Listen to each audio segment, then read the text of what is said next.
జీవితంలో విద్య కంటే విలువలు ఎంతో ముఖ్యమని విద్యార్థులు వాటిని ఆచరించాలని మంత్రి నారా లోకేష్ పిలుపునిచ్చారు. గుంటూరు జిల్లా మంగళగిరి మండలం ఎర్రపాలెంలోని డాన్ బాస్కో పాఠశాల స్వర్ణోత్సవాల్లో లోకేష్ ముఖ్య అతిథిగా పాల్గొన్నారు. పాఠశాల స్థాపించి 50 ఏళ్లు పూర్తయిన సందర్భంగా శిలాఫలకాన్ని ఆవిష్కరించారు. పాఠశాలలో నూతనంగా ఏర్పాటు చేసిన సైన్స్ ప్రయోగశాలను మంత్రి ప్రారంభించారు. డాన్ బాస్కో పాఠశాల వ్యవస్థాపక చైర్మన్ థామస్ చిన్నప్ప విగ్రహానికి పూలమాల వేసి నివాళులర్పించారు.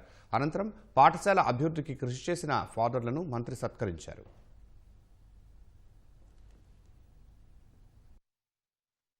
తెలుగు రాష్ట్రాల్లో సుమారుగా 35 పాఠశాలల్లో విద్యతో పాటు విలువలు అందిస్తుంది డాన్ బాస్కో. డాన్ బాస్కో పాఠశాల 50 కాదు 1000 సంవత్సరాలు సక్సెస్ఫుల్ గా పూర్తి చేసుకోవాలని ఈ సభాముఖంగా నేను కోరుకుంటున్నాను.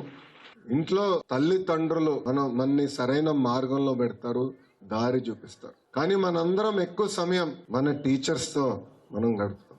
నేను అనేక సార్లు చెప్పా, నేను ఈ రోజు ఈ స్థాయికి వచ్చాను, ఇతర దేశాలకు వెళ్ళి ఒక ఇంజనీరింగ్ ప్రోగ్రామ్ MBA చేశానంటే దానికి కారణం మా ఉపాధ్యాయులు.